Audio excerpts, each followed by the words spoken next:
ओम श्री परमात्मने नमः।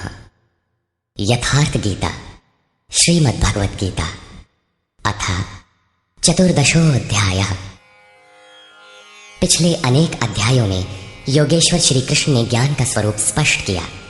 अध्याय 4 के 19वें श्लोक में उन्होंने बताया कि जिस पुरुष द्वारा संपूर्णता से आरंभ किया हुआ नियत कर्म का आचरण क्रमशः उत्थान होते होते इतना सूक्ष्म हो गया कि कामना और संकल्प का सर्वथा शमन हो गया, उस समय जिसे वो जानना चाहता है उसकी प्रत्यक्ष अनुभूति हो जाती है। उसी अनुभूति का नाम ज्ञान है। 13वें अध्याय में ज्ञान को परिभाषित किया। अध्यात्म ज्ञान नितत्वम तत्व ज्ञानार्थ दर्शनम। आत्मज्ञान में एक रस स्थिति और तत्व के अर्थ स्वरूप परमात्मा का प्रत्यक्ष दर्शन ज्ञान है। क्षेत्र क्षेत्रज्ञ के भेद को विदित कर लेने के पश्चात ही ज्ञान है। ज्ञान का अर्थ शास्त्रार्थ नहीं, शास्त्रों को याद कर लेना ही ज्ञान नहीं है। अभ्यास की वो अवस्था ज्ञान है जहां वो तत्व विदित होता है। परमात्मा के साक्षात्कार के साथ मिलने वाली अनुभूति का नाम ज्ञान है। इसके विपरीत सब कुछ अज्ञान है। इस प्रकार सब कुछ बता लेने पर भी प्रस्तुत अध्याय 14 में योगेश्वर श्री कृष्ण कहते हैं कि अर्जुन, उन ज्ञानों में भी परम उत्तम ज्ञान को मैं फिर भी तेरे लिए कहूंगा। योगेश्वर उसी की पुनरावृत्ति करने जा रहे हैं, क्योंकि शास्त्र सुचिंतित पुनि पुनि देखिए।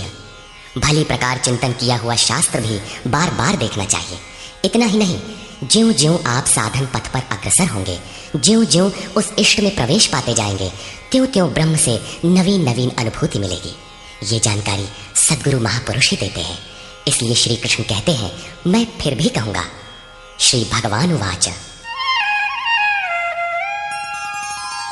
परं भूयः प्रवक्ष्यामि ज्ञानानां ज्ञानमुत्तमं यज्ञात्वा मुनयः सर्वे परां सिद्धिमितो गताः। अर्जुन, ज्ञानों में भी अति उत्तम ज्ञान परम ज्ञान को मैं फिर भी तेरे लिए कहूंगा, जिसे पीछे कह चुके हैं, जिसे जानकर सब मुनिजन इस संसार से मुक्त होकर परम सिद्धि को प्राप्त होते हैं, जिसके बाद कुछ भी पाना शेष नहीं रहता। इदं ज्ञानमुपाश्रित्य मम साधर्म्यमागताः सर्गेऽपि नोपजायन्ते प्रलये न व्यथन्ति च। इस ज्ञान को उपाश्रित्य, इस ज्ञान का नजदीक से आश्रय लेकर क्रिया से चलकर पास पहुंचकर मेरे स्वरूप को प्राप्त हुए लोग सृष्टि के आदि में पुनः जन्म नहीं लेते और प्रलय काल में अर्थात शरीरांत होते समय व्याकुल नहीं होते, क्योंकि महापुरुष के शरीर का अंत तो उसी दिन हो जाता है जब वो स्वरूप को प्राप्त होता है। उसके बाद उनका शरीर रहने का एक मकान मात्र रह जाता है। पुनर्जन्म का स्थान कहाँ है जहां लोग जन्म लेते हैं? इस पर श्री कृष्ण कहते हैं,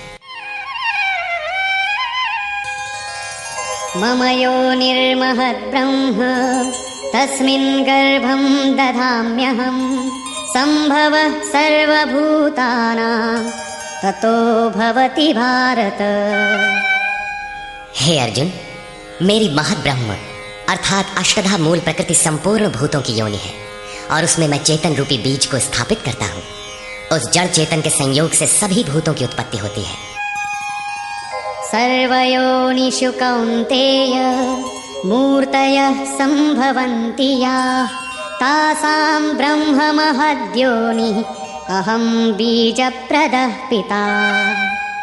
कौन्तेय, सब योनियों में जितने शरीर उत्पन्न होते हैं उन सब की योनि है, गर्भ धारण करने वाली माता, 8 भेदों वाली मूल प्रकृति है और मैं ही बीज को स्थापन करने वाला पिता हूँ। अन्य कोई न माता है न पिता। जब तक जड़ चेतन का संयोग रहेगा जन्म होते रहेंगे, निमित्त तो कोई न कोई बनता ही रहेगा। चेतन आत्मा जड़ प्रकृति में क्यों बंध जाती है? इस पर कहते हैं, सत्वं रजस्तम इति गुणाः प्रकृति संभवाः निबध्नन्ति महाबाहो देहे देहिनमव्ययम्। महाबाहु अर्जुन, सत्वगुण, रजोगुण और तमोगुण प्रकृति से उत्पन्न हुए तीनों गुण ही इस अविनाशी जीवात्मा को शरीर में बांधते हैं। किस प्रकार? तत्र सत्वं निर्मलत्वात् प्रकाशकमनामयम् सुखसंगेन बध्नाति ज्ञानसंगेन चानघ। निष्पाप अर्जुन, उन तीनों गुणों में प्रकाश करने वाला निर्विकार सत्व गुण तो निर्मलत्वात्, निर्मल होने के कारण सुख और ज्ञान की आसक्ति से आत्मा को शरीर में बांधता है। सत्व गुण भी बंधन ही है। अंतर इतना ही है कि सुख एकमात्र परमात्मा में है और ज्ञान साक्षात्कार का नाम है। सत्व गुणी तब तक बंधा है जब तक परमात्मा का साक्षात्कार नहीं हो जाता। रजो रागात्मकं विद्धि तृष्णा संग समुद्भवम् तन्निबध्नाति कौन्तेय कर्म संगेन देहिनम्। हे अर्जुन, राग का जीता जागता स्वरूप रजोगुण है। इसे तू कर्म संगेन, कामना और आसक्ति से उत्पन्न हुआ जान। वो जीवात्मा को कर्म और उसके फल की आसक्ति में बांधता है, वो कर्म में प्रवृत्ति देता है। तमस्त्वं ज्ञानजं विद्धि मोहनं सर्वदेहिनां प्रमादालस्य निद्राभिः तन्निबध्नाति भारत। अर्जुन, समस्त देहधारियों को मोहने वाले तमोगुण को तू अज्ञान से उत्पन्न हुआ जान। वो इस आत्मा को प्रमाद अर्थात व्यर्थ की चेष्टा, आलस्य कि कल करेंगे और निद्रा द्वारा बांधता है। निद्रा का अर्थ ये नहीं कि तमोगुणी अधिक सोता है, शरीर सोता हो, ऐसी बात नहीं। या निशा सर्वभूतानां तस्याम जागर्ति संयमी। जगत ही रात्रि है। तमोगुणी व्यक्ति इस जगत रूपी निशा में रात दिन व्यस्त रहता है, प्रकाश स्वरूप की ओर अचेत रहता है। यही तमोगुणी निद्रा है जो इसमें फंसा है, सोता है। अब तीनों गुणों के बंधन का सामूहिक स्वरूप बताते हैं। सत्वं सुखे संजयति रजः कर्मणि भारत ज्ञानमावृत्य तु तमः प्रमादे संजयत्युत। अर्जुन, सत्वगुण सुख में लगाता है, शाश्वत परम सुख की धारा में लगाता है। रजोगुण कर्म में प्रवृत्त करता है और तमोगुण ज्ञान को आच्छादित करके प्रमाद में अर्थात अंतःकरण की व्यर्थ चेष्टाओं में लगाता है। जब गुण एक ही स्थान पर, एक ही हृदय में है, तो अलग अलग कैसे विभक्त हो जाते हैं? इस पर योगेश्वर श्री कृष्ण बताते हैं। रजस्तमश्चाभिभूय सत्वं भवति भारत रजः सत्वं तमश्चैव तमः सत्वं रजस्तथा। हे अर्जुन, रजोगुण और तमोगुण को दबाकर सत्वगुण बढ़ता है, वैसे ही सत्वगुण और तमोगुण को दबाकर रजोगुण बढ़ता है तथा इसी प्रकार रजोगुण और सत्वगुण को दबाकर तमोगुण बढ़ता है। ये कैसे पहचाना जाए कि कब और कौन सा गुण कार्य कर रहा है? सर्वद्वारेषु देहेऽस्मिन् प्रकाश उपजायते ज्ञानं यदा तदा विद्यात् विवृद्धं सत्वमित्युत। जिस काल में इस शरीर तथा अंतःकरण और संपूर्ण इंद्रियों में ईश्वरीय प्रकाश और बोध शक्ति उत्पन्न होती है, उस समय ऐसा जानना चाहिए कि सत्वगुण विशेष वृद्धि को प्राप्त हुआ है तथा लोभः प्रवृत्तिरारम्भः कर्मणां शमः स्पृहा रजस्येतानि जायन्ते विवृद्धे भरतर्षभ। हे अर्जुन, रजोगुण की विशेष वृद्धि होने पर लोभ, कार्य में प्रवृत्त होने की चेष्टा, कर्मों का आरंभ, अशांति अर्थात मन की चंचलता, विषय भोगों की लालसा, ये सब उत्पन्न होते हैं। अब तमोगुण की वृद्धि में क्या होता है? अप्रकाशो प्रवृत्तिश्च प्रमादो मोह एव च तमस्येतानि जायन्ते विवृद्धे कुरु नन्दन। अर्जुन, तमोगुण के बढ़ने पर अप्रकाशः, प्रकाश परमात्मा का द्योतक है। ईश्वरीय प्रकाश की ओर न बढ़ने का स्वभाव, कार्यम कर्म जो करने योग्य प्रक्रिया विशेष है उसमें अप्रवृत्ति, अंतःकरण में व्यर्थ की चेष्टाओं का प्रवाह और संसार में मुग्ध करने वाली प्रवृत्तियां, ये सभी उत्पन्न होते हैं। इन गुणों की जानकारी से लाभ क्या है? यदा सत्वे प्रवृद्धे तु प्रलयं याति देहभृत् तदोत्तमविदां लोकान् अमलान् प्रतिपद्यते। जब ये जीवात्मा सत्वगुण की वृद्धि काल में मृत्यु को प्राप्त होता है, शरीर त्याग करता है, तब उत्तम कर्म करने वालों के मल रहित दिव्य लोकों को प्राप्त होता है तथा रजसि प्रलयं गत्वा कर्मसङ्गिषु जायते तथा प्रलीनस्तमसि मूढयोनिषु जायते। रजोगुण की वृद्धि होने पर मृत्यु को प्राप्त होने वाला कर्मों की आसक्ति वाले मनुष्यों में जन्म लेता है तथा तमोगुण की वृद्धि में मरा हुआ पुरुष मूढ़ योनियों में जन्म लेता है जिसमें कीट पतंगादि पर्यंत योनियों का विस्तार है। अतः गुणों में भी मनुष्यों को सात्विक गुणों वाला होना चाहिए। प्रकृति का यह बैंक आपके अर्जित गुणों को मृत्यु के उपरांत भी उन्हें आपको सुरक्षित लौटाता है। अब देखें इसका परिणाम। कर्मणः सुकृतस्याहुः सात्विकं निर्मलं फलं रजसस्तु फलं दुःखम् अज्ञानं तमसः फलम्। सात्विक कर्म का फल सात्विक, निर्मल सुख, ज्ञान और वैराग्य आदि कहा गया है। राजस कर्म का फल दुख और तामस कर्म का फल अज्ञान है।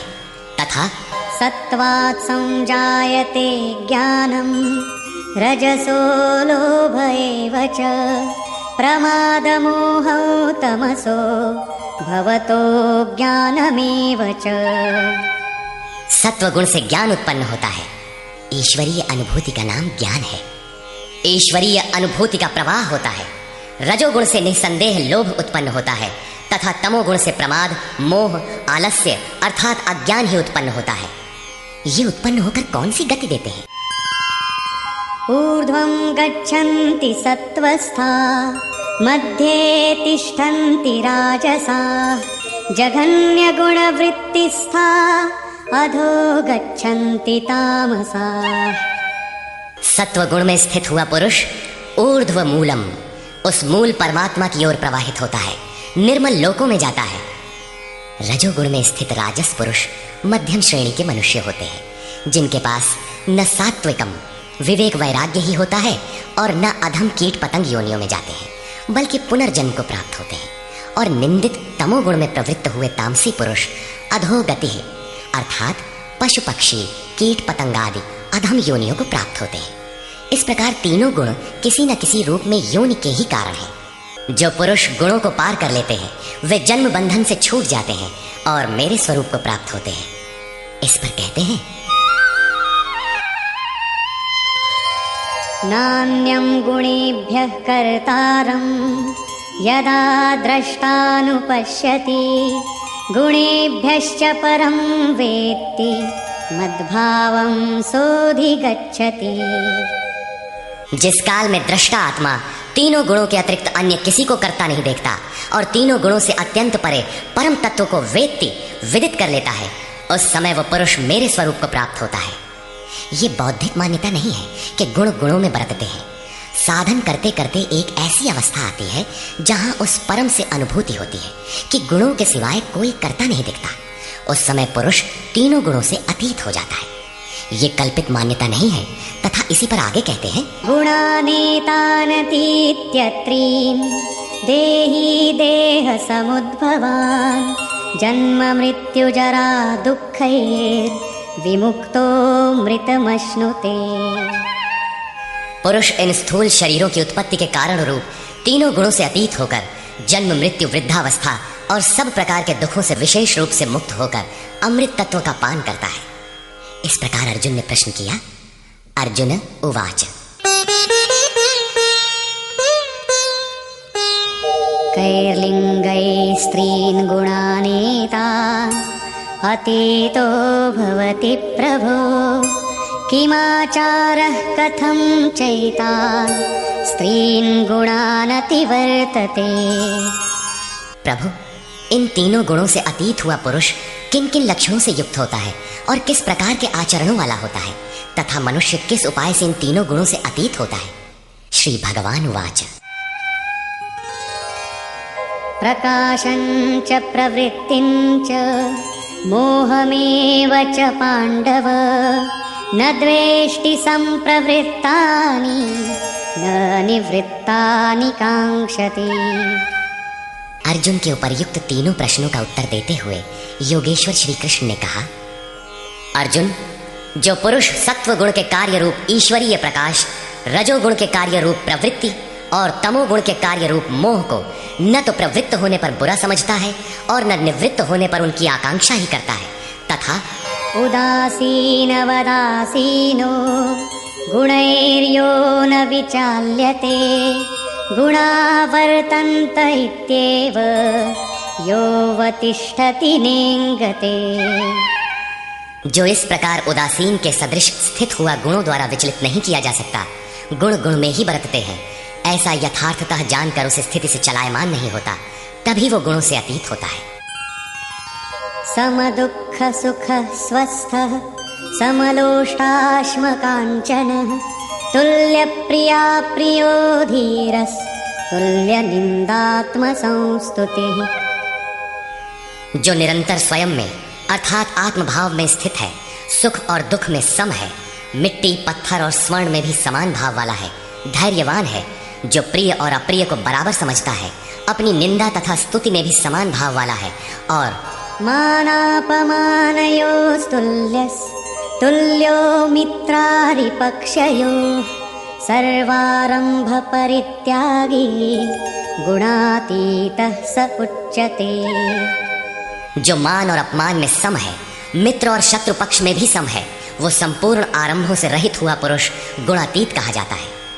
श्लोक 22 से 25 तक गुणों से अतीत पुरुष के लक्षण और आचरण बताए गए कि वो चलायमान नहीं होता, गुणों के द्वारा विचलित नहीं किया जा सकता, स्थिर रहता है। अब प्रस्तुत है गुणों से अतीत होने की विधि। मां च यो व्यभिचारेण भक्ति योगेन सेवते सगुणान् समतीत्यैतान् ब्रह्म भूयाय कल्पते। जो पुरुष अव्यभिचारिणी भक्ति द्वारा अर्थात इष्ट के अतिरिक्त अन्य सांसारिक स्मरणों से सर्वथा रहित होकर योग द्वारा अर्थात उसी नियत कर्म द्वारा मुझे निरंतर भजता है, वो इन तीनों गुणों का अच्छी प्रकार उल्लंघन करके पर ब्रह्म के साथ एक होने के योग्य होता है, जिसका नाम कल्प है। ब्रह्म के साथ एक ही भाव हो जाना ही वास्तविक कल्प है। अनन्य भाव से नियत कर्म का आचरण किए बिना कोई भी गुणों से अतीत नहीं होता। अंत में योगेश्वर निर्णय देते हैं, ब्रह्मणो हि प्रतिष्ठाहम् अमृतस्याव्ययस्य च शाश्वतस्य च धर्मस्य सुखस्यैकान्तिकस्य च।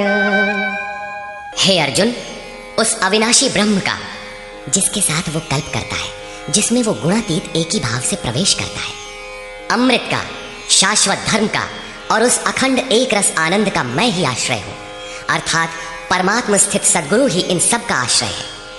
श्री कृष्ण एक ही योगेश्वर थे। अब यदि आपको अव्यक्त अविनाशी ब्रह्म, शाश्वत धर्म, अखंड एक रस आनंद की आवश्यकता है तो किसी तत्व स्थित अव्यक्त स्थित महापुरुष की शरण लें, उनके द्वारा ही यह संभव है। निष्कर्ष, इस अध्याय के आरंभ में योगेश्वर श्री कृष्ण ने कहा कि अर्जुन, ज्ञानों में भी अति उत्तम परम ज्ञान को मैं फिर भी तेरे लिए कहूंगा, जिसे जानकर मुनिजन उपासना के द्वारा मेरे स्वरूप को प्राप्त होते हैं। फिर सृष्टि के आदि में वे जन्म नहीं लेते, किंतु शरीर का निधन तो होना ही है। उस समय वे व्यथित नहीं होते। वे वास्तव में शरीर तो उसी दिन त्याग देते हैं जिस दिन स्वरूप को प्राप्त होते हैं। प्राप्ति जीते जी होती है, किंतु शरीर का अंत होते समय भी वे व्यथित नहीं होते। प्रकृति से उत्पन्न हुए रज, सत्व और तम तीनों गुण ही इस जीवात्मा को शरीरों में बांधते हैं। दो गुणों को दबाकर तीसरा गुण बढ़ाया जा सकता है। गुण परिवर्तनशील है। प्रकृति जो अनादि है नष्ट नहीं होती, बल्कि गुणों का प्रभाव टाला जा सकता है। गुण मन पर प्रभाव डालते हैं।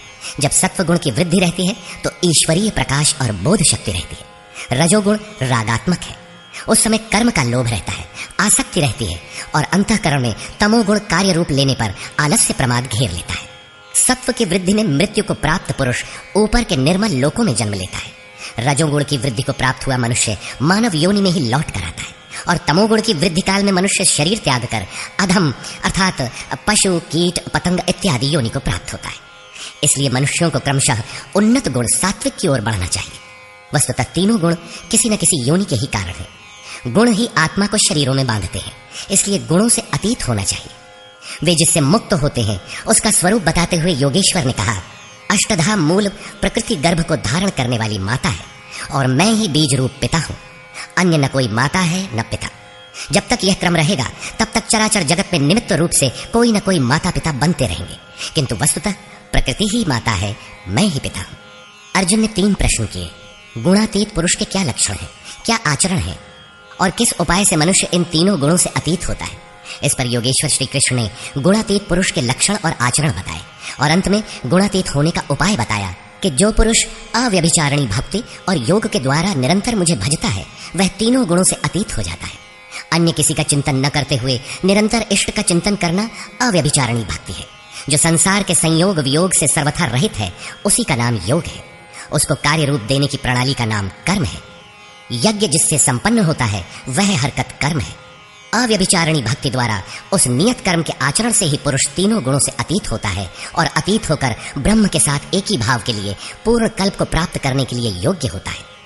गुण जिस मन पर प्रभाव डालते हैं उसके विलय होते ही ब्रह्म के साथ एक ही भाव हो जाता है, यही वास्तविक कल्प है।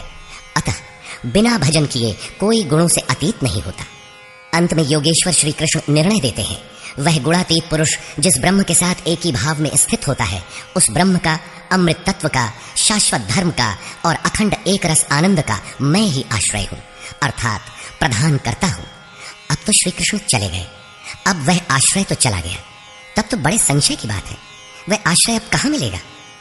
लेकिन नहीं, श्री कृष्ण ने अपना परिचय दिया है कि वे एक योगी थे, स्वरूपस्थ महापुरुष थे। शिष्यस्ते अहम शाधिमाम त्वाम प्रपन्नम। अर्जुन ने कहा, मैं आपका शिष्य हूं, आपकी शरण हूं, मुझे संभालिए। स्थान स्थान पर श्री कृष्ण ने अपना परिचय दिया, स्थित प्रज्ञ महापुरुष के लक्षण बताए और उनसे अपनी तुलना की। अतः स्पष्ट है कि श्री कृष्ण एक महात्मा योगी थे। अब यदि आपको अखंड एक रस आनंद, शाश्वत धर्म अथवा अमृत तत्व की आवश्यकता है तो इन सब की प्राप्ति के स्रोत एकमात्र सद्गुरु हैं। सीधे पुस्तक पढ़कर इसे कोई नहीं पा सकता। जब वही महापुरुष आत्मा से अभिन्न होकर रथी हो जाते हैं तो शनैः शनैः अनुरागी को संचालित करते हुए उसके स्वरूप तक, जिनमें वे स्वयं प्रतिष्ठित हैं, पहुंचा देते हैं। वही एकमात्र माध्यम है। इस प्रकार योगेश्वर श्री कृष्ण ने अपने को सबका आश्रय बताते हुए इस 14वें अध्याय का समापन किया, जिसमें गुणों का विस्तार से वर्णन है।